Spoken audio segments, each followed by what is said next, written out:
शांति। आज 7 जून 2025 के बाबा के अनमोल मधुर महावाक्य सुनेंगे। आज की मुरली में बाबा कहे, मनुष्य बाप को पुकारते हैं परंतु यथार्थ रीति जानते नहीं, न स्वयं को जानते हैं कि हम आत्मा है और न बाप को जानते हैं कि परमात्मा कौन है। स्वयं ब्रह्मा बाबा कहते हैं, मैं पहले थोड़ी जानता था कि मैं कौन हूं, कहां से आया हूं, क्या मेरा पार्ट है। बाबा भी कुछ नहीं जानते थे, इसीलिए बाप को याद भी नहीं कर सकते थे। इस समय ही बाबा आकर के हम सब बच्चों को पुजारी से पूज्य बनाते हैं। बाबा कहे, बाबा अपने समान पूज्य तुम्हें बनाते हैं, तो दृढ़ विश्वास अंदर में होना चाहिए कि हम जीते जी बाप से पूरा वर्षा लेकर के ही छोड़ेंगे। बाबा को याद कर ये पुराना शरीर छोड़ बाबा के साथ जाएंगे। तो सुनते हैं आज के बाबा के अनमोल मधुर महावाक्य। ओम शांति। मीठे बच्चे, तुम अभी पुजारी से पूज्य बन रहे हो। पूज्य बाप आए हैं तुम्हें आप समान पूज्य बनाने। आज की मुरली से प्रश्न है, तुम बच्चों के अंदर कौन सा दृढ़ विश्वास है? उत्तर, तुम्हें दृढ़ विश्वास है कि हम जीते जी बाप से पूरा वर्षा लेकर के ही छोड़ेंगे। बाबा की याद में ये पुराना शरीर छोड़ बाप के साथ जाएंगे। बाबा कहे, ये दोनों बातों का दृढ़ विश्वास है। एक तो हम जीते जी बाप से पूरा वर्षा लेंगे, दूसरा बाप की याद में शरीर छोड़ बाप के साथ जाएंगे। बाबा हमें घर का सहज रास्ता बता रहे हैं। आज की मुरली से पहले गीत बजा है, ओम नमः शिवाय। ओम शांति। ओम शांति। ओम शांति तो बहुत मनुष्य कहते रहते हैं, बच्चे भी कहते हैं ओम शांति। अंदर जो आत्मा है वह कहती है ओम शांति, परंतु आत्माएं तो यथार्थ रीति अपने को जानती ही नहीं है। भले आत्मा कहती है ओम शांति, परंतु बाबा कहे आत्माएं यथार्थ रीति अपने को जानती ही नहीं, न बाप को जानती है। भल पुकारते हैं परंतु बाप कहते हैं, मैं जो हूं जैसा हूं यथार्थ रीति मुझे कोई नहीं जानते। ये ब्रह्मा भी कहते हैं कि मैं अपने को नहीं जानता था कि मैं कौन हूं, कहां से आया हूं। आत्मा तो मेल है ना, बच्चा है, फादर है परमात्मा। तो आत्माएं आपस में ब्रदर्स हो गई। फिर शरीर में आने कारण कोई को मेल कोई को फीमेल कहते हैं। जैसा जिसको शरीर मिला वैसा उनको पहचानते हैं, परंतु यथार्थ आत्मा क्या है ये कोई भी मनुष्य मात्र नहीं जानते। अभी तुम बच्चों को ये नॉलेज मिलती है जो फिर तुम साथ ले जाते हो, संस्कार रूप में साथ में ले जाते हो। वहां ये नॉलेज रहती है, हम आत्मा है, ये पुराना शरीर छोड़ दूसरा लेते हैं। इतना ही वहां नॉलेज रहती है सतयुग में कि हम आत्मा है, ये पुराना शरीर छोड़ दूसरा लेते हैं। आत्मा की पहचान साथ में ले जाते हैं बस। पहले तो आत्मा को भी नहीं जानते थे। हम कब से पार्ट बजाते हैं कुछ नहीं जानते थे। अभी तक भी कई अपने को पूरा पहचानते नहीं हैं। मोटे रूप से जानते हैं और मोटे लिंग रूप को ही याद करते हैं। मैं आत्मा बिंदी हूं, बाप भी बिंदी है, उस रूप में याद करे ऐसे बहुत थोड़े हैं। नंबरवार बुद्धि है ना, बाबा कहे याद भी बहुत थोड़े कर पाते हैं क्योंकि नंबरवार बुद्धि है ना। कोई तो अच्छी रीति समझकर औरों को भी समझाने लग पड़ते हैं। तुम समझाते हो, अपने को आत्मा समझ और बाप को याद करना है। स्वयं को भी बिंदी रूप में महसूस करो और बाबा को भी बिंदी रूप से याद करो। वही पतित पावन है। पहले तो मनुष्य को आत्मा की ही पहचान नहीं है, तो वह भी समझाना पड़े। अपने को जब आत्मा निश्चय करे, तब बाप को भी जान सके। आत्मा को ही नहीं पहचानते हैं, इसलिए बाप को भी पूरा जान नहीं सकते। अभी तुम बच्चे जानते हो, हम आत्मा बिंदी है। इतनी छोटी सी आत्मा में 84 जन्मों का पार्ट है। यह भी तुमको समझाना पड़े, नहीं तो सिर्फ कहते हैं ज्ञान बहुत अच्छा है। मनुष्य को यथार्थ रीति समझाना पड़े, नहीं तो क्या कहते हैं, ज्ञान बहुत अच्छा है। भगवान से मिलने का रास्ता बड़ा अच्छा बताते हैं, परंतु मैं कौन हूं, बाप कौन है, ये नहीं जानते। सिर्फ अच्छा अच्छा कह देते हैं। कोई तो फिर ऐसे भी कहते हैं कि यह तो नास्तिक बना देते हैं। तुम जानते हो ज्ञान की समझ कोई में भी नहीं है। तुम समझाते हो अभी हम पूज्य बन रहे हैं, हम किसकी पूजा नहीं करते, क्योंकि जो सबका पूज्य है, ऊंचते ऊंच भगवान, उनकी हम संतान है। वह है ही पूज्य पिताश्री। जो बाबा है पूज्य पिताश्री। अभी तुम बच्चे जानते हो, पिताश्री हमको अपना बनाकर और पढ़ा रहे हैं। सबसे ऊंचते ऊंच पूज्य एक ही है, एक शिव बाबा ही सबसे ऊंचते ऊंच पूज्य है। उनके सिवाय और कोई पूज्य बना न सके। पुजारी जरूर पुजारी ही बनाएंगे, नेचुरल है, जो जैसा होगा वैसा ही बनाएंगे। दुनिया में सब है पुजारी। तुमको अभी पूज्य मिला है, जो आप समान बना रहे हैं। तुमसे पूजा छुड़ा दी है, अपने साथ ले जाते हैं। यह छीछी दुनिया है, यह है ही मृत्यु लोक। भक्ति शुरू ही तब होती है जब रावण राज्य होता है।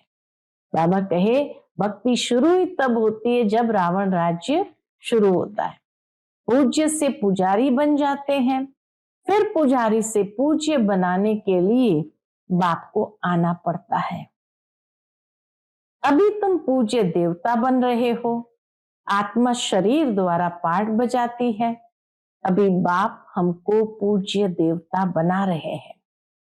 आत्मा को पवित्र बनाने के लिए बाबा कहे अभी बाप हमको पूज्य देवता बना रहे हैं, आत्मा को पवित्र बनाने के लिए।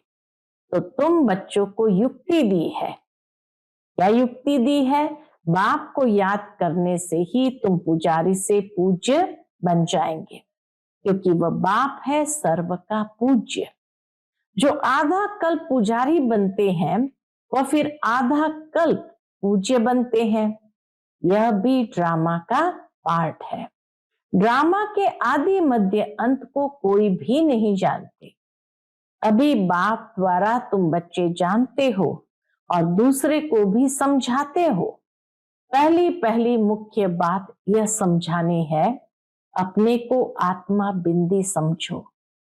आत्मा का बाप वह निराकार है, वह नॉलेजफुल ही आकर पढ़ाते हैं। सृष्टि के आदि मध्य अंत का राज समझाते हैं। बाप आते हैं एक बार, उनको जानना भी एक बार होता है।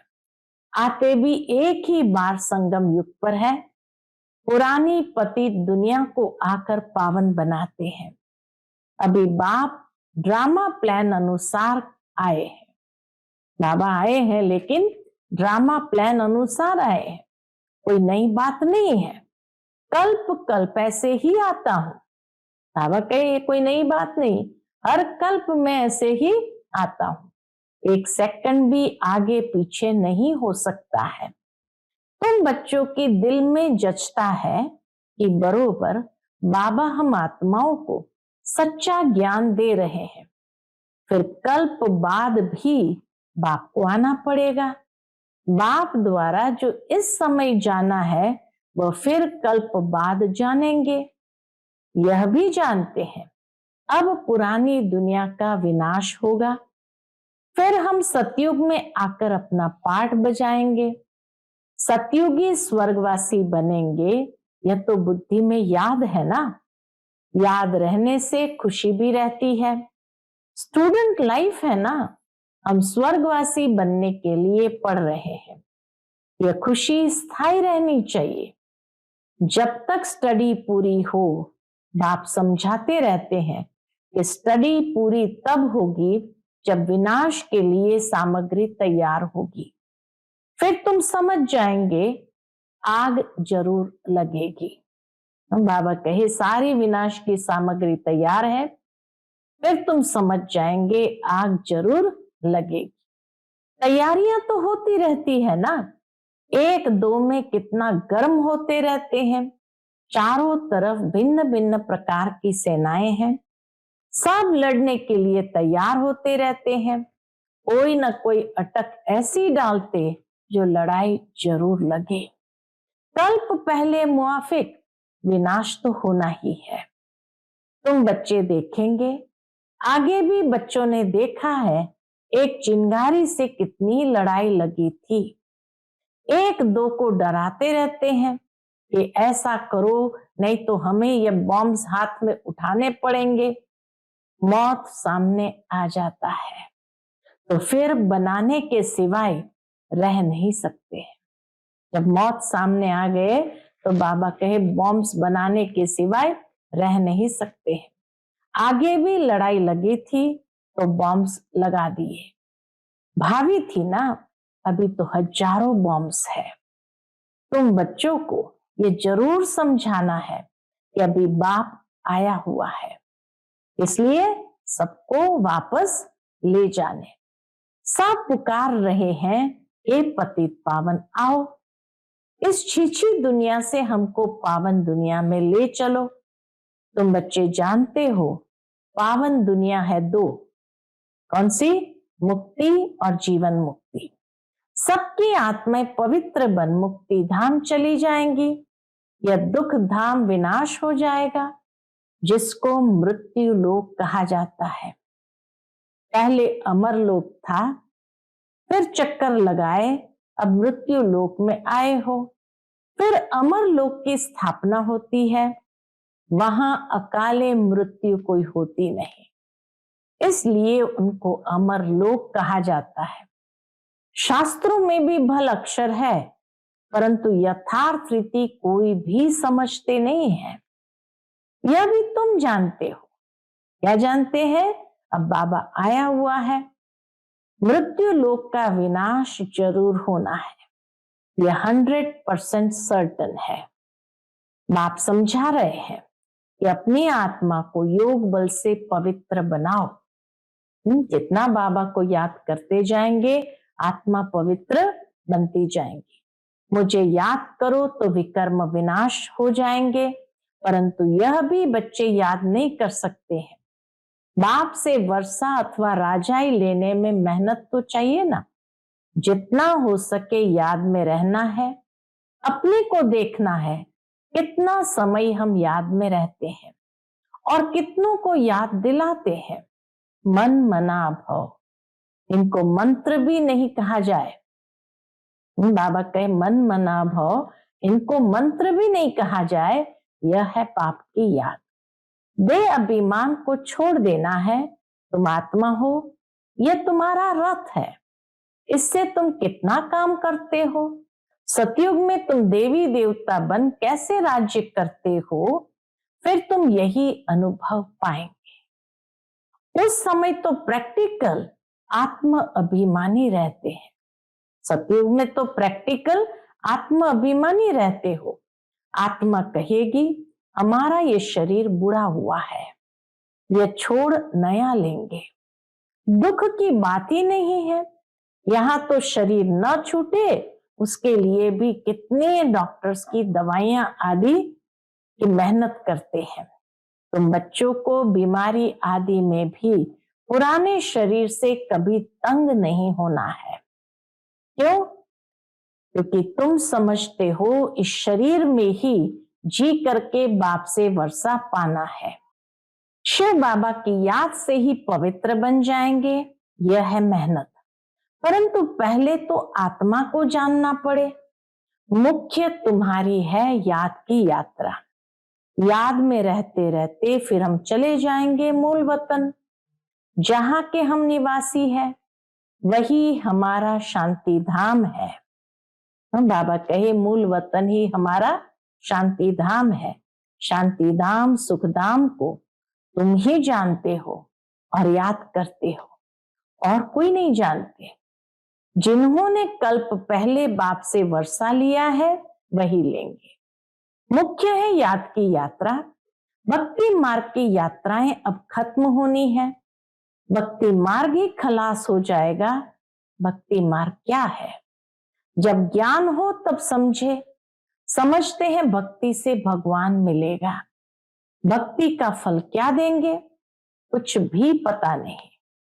तुम बच्चे अब समझते हो बाप बच्चों को जरूर स्वर्ग की बादशाही का ही वर्षा देंगे। सबको वर्षा दिया था। यथा राजा रानी तथा प्रजा सब स्वर्गवासी थे। बाप कहते हैं 5000 वर्ष पहले भी तुमको स्वर्गवासी बनाया था। अब फिर तुमको बनाता हूं। फिर तुम ऐसे 84 जन्म लेंगे। पूरा 84 का चक्र बाबा ने घुमा दिया। यह बुद्धि में याद रहना चाहिए, भूलना नहीं चाहिए। जो नॉलेज सृष्टि के आदि मध्य अंत की बाप के पास है, वह बच्चों की बुद्धि में टपकती है। हम कैसे 84 जन्म लेते हैं? अभी फिर बाबा से वर्षा लेते हैं। अनेक बार बाप से वर्षा लिया है। बाप कहते हैं जैसे लिया था फिर लो। बाप तो सबको पढ़ाते रहते हैं। दैवी गुण धारण करने के लिए भी सावधानी मिलती रहती है। दैवी गुण धारण करने के लिए भी बाबा सावधानी देते रहते हैं। तो बाबा कहते दैवी गुण धारण करने के लिए भी सावधानी मिलती रहती है। अपनी जांच करने के लिए क्या करो? साक्षी हो देखना चाहिए। खुद की जांच करने के लिए साक्षी हो देखना चाहिए कि कहां तक हम पुरुषार्थ करते हैं। कोई समझते हैं हम बहुत अच्छा पुरुषार्थ कर रहे हैं। प्रदर्शनी आदि का प्रबंध करता रहता हूं ताकि सबको मालूम पड़ जाए कि भगवान बाप आया हुआ है। मनुष्य बेचारे सब घोर नींद में सोए हुए हैं। ज्ञान का किसी को पता ही नहीं है, तो जरूर भक्ति को ऊंच ही समझेंगे। आगे तुम्हारे में भी कोई ज्ञान था क्या? अभी तुमको मालूम पड़ा है। ज्ञान का सागर बाप ही है। वही भक्ति का फल देते हैं। जिसने जास्ती भक्ति की है उनको जास्ती फल मिलेगा। वही अच्छी रीति पढ़ते हैं ऊंच पद पाने के लिए। यह कितनी मीठी मीठी बातें हैं। बुढ़ियों आदि के लिए भी बहुत सहज कर समझाते हैं। बाबा बुढ़ियों को भी समझ में आए इतना सरल करके समझाते हैं। अपने को आत्मा समझ बाप को याद करो। ऊंचते ऊंच है भगवान शिव। शिव परमात्मा नमः कहा जाता है।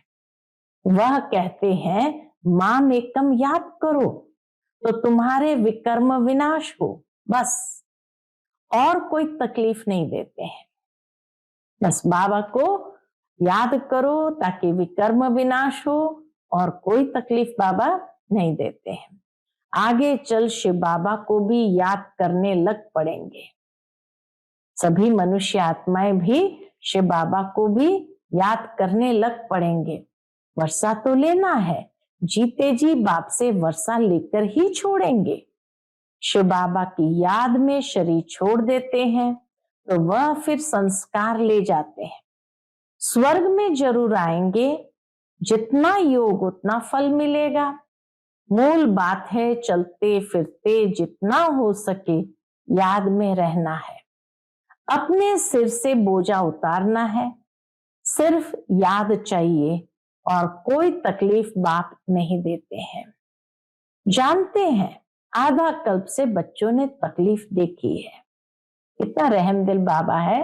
बाबा जानते हैं आधा कल्प बच्चों ने बहुत तकलीफ देखी है, इसलिए अभी आया हूं तुमको सहज रास्ता बताने, वर्षा लेने का। बाप को सिर्फ याद करो। बल याद तो आगे भी करते थे, परंतु कोई ज्ञान नहीं था। अभी बाप ने ज्ञान दिया है कि इस रीति मुझे याद करने से तुम्हारे विकर्म विनाश होंगे। बल शिव की भक्ति तो दुनिया में बहुत करते हैं, बहुत याद करते हैं, परंतु पहचान नहीं है। इस समय बाप खुद ही आकर पहचान देते हैं कि मुझे याद करो। अभी तुम समझते हो, हम अच्छी रीति जानते हैं। तुम कहेंगे हम जाते हैं कहाँ? कहाँ जा रहे हैं? बाप दादा के पास। बाप ने ये भागीरथ लिया है। भागीरथ भी मशहूर है। इन द्वारा बैठ ज्ञान सुनाते हैं। यह भी ड्रामा में पार्ट है। कल्प कल्प इस भाग्यशाली रथ पर आते हैं। तुम जानते हो कि यह वही है जिसको श्याम सुंदर कहते हैं। यह भी तुम समझते हो। मनुष्य ने फिर अर्जुन नाम रख दिया है। अभी बाप यथार्थ समझाते हैं, ब्रह्मा सो विष्णु, विष्णु सो ब्रह्मा कैसे बनते हैं। बच्चों में भी अभी समझ है कि हम ब्रह्मापुरी के हैं, फिर विष्णुपुरी के बनेंगे। विष्णुपुरी से ब्रह्मापुरी में आने में 84 जन्म लगते हैं। यह भी अनेक बार समझाया है, जो तुम फिर से सुनते हो। आत्मा को अब बाप कहते हैं, सिर्फ माम एकम याद करो तो तुम्हारे विकर्म विनाश होंगे। इसीलिए तुमको खुशी भी होती है। यह एक अंतिम जन्म पवित्र बनने से हम पवित्र दुनिया के मालिक बनेंगे। तो क्यों न पवित्र बने? हम एक बाप के बच्चे ब्रह्मा कुमार कुमारी है, फिर भी वह जिस्मानी वृत्ति बदलने में टाइम लगता है। ऐसे नहीं कि पवित्र बन जाने से वृत्ति बदल जाती है। बाबा कहे जिस्मानी वृत्ति बदलने में टाइम लगता है। धीरे धीरे पिछाड़ी में कर्मातीत अवस्था होनी है। इस समय किसकी कर्मातीत अवस्था होना असंभव है। कर्मातीत अवस्था हो जाए फिर तो ये शरीर भी न रहे, इनको छोड़ना पड़े, लड़ाई लग जाए, एक बाप की ही याद रहे, इसमें मेहनत है। बस अंत में एक बाप की ही याद रहे, उसी के लिए सारी मेहनत है। अच्छा, मीठे मीठे सिके लदे बच्चों प्रति माता पिता बाप दादा का याद प्यार और गुड मॉर्निंग। रूहानी बाप की रूहानी बच्चों को नमस्ते। हम सब रूहानी बच्चों की रूहानी माता पिता बाप दादा को याद प्यार गुड मॉर्निंग और नमस्ते नमस्ते। शुक्रिया बाबा, शुक्रिया। आज की मुरली से धारणा के लिए मुख्य सार है। पहली पॉइंट, साक्षी हो अपने को देखना है कि हम कहां तक पुरुषार्थ करते हैं। चलते फिरते कर्म करते कितना समय बाप की याद में रहते हैं। दूसरी पॉइंट, इस शरीर से कभी भी तंग नहीं होना है। इस शरीर में ही जीकर बाप से वर्षा पाना है। स्वर्गवासी बनने के लिए इस लाइफ में पूरी स्टडी करनी है। आज का बाप दादा का मधुर वरदान हम बच्चों के लिए है, त्रिकालदर्शी और साक्षी दृष्टा बन, हर कर्म करते बंधन मुक्त स्थिति के अनुभव द्वारा दृष्टांत रूप भव। त्रिकालदर्शी और साक्षी दृष्टा बन, हर कर्म करते बंधन मुक्त स्थिति के अनुभव द्वारा दृष्टांत रूप भव। यदि त्रिकालदर्शी स्टेज पर स्थित हो, कर्म के आदि मध्य अंत को जानकर कर्म करते हो, तो कोई भी कर्म विकर्म नहीं हो सकता है, सदा सुकर्म होगा। ऐसे ही साक्षी दृष्टा बन कर्म करने से कोई भी कर्म के बंधन में कर्म बंधनी आत्मा नहीं बनेंगे। कर्म का फल श्रेष्ठ होने के कारण कर्म संबंध में आएंगे, बंधन में नहीं। कर्म करते न्यारे और प्यारे रहेंगे तो अनेक आत्माओं के सामने दृष्टांत रूप अर्थात एग्जाम्पल बन जाएंगे। आज का स्लोगन है, जो मन से सदा संतुष्ट है वही डबल लाइट है। जो मन से सदा संतुष्ट है वही डबल लाइट है। आज का व्यक्त इशारा है, आत्मिक स्थिति में रहने का अभ्यास करो, अंतर्मुखी बनो। कोई भी समर्थ संकल्प आत्मिक शक्ति अर्थात एनर्जी जमा करता है। कोई भी समर्थ संकल्प आत्मिक शक्ति अर्थात एनर्जी जमा करता है, समय भी सफल करता है। व्यर्थ संकल्प एनर्जी और समय को व्यर्थ गंवाता है। इसलिए व्यर्थ संकल्प की रचना बंद करो। यह रचना ही आत्मा रचता को परेशान करने वाली है। इसलिए सदा इसी शान में रहो कि मैं आत्मा मास्टर सर्वशक्तिमान हूं, समर्थ आत्मा हूं, तो कभी परेशान नहीं होंगे और अनेकों की परेशानी को मिटाने वाले बन जाएंगे। अच्छा, ओम शांति।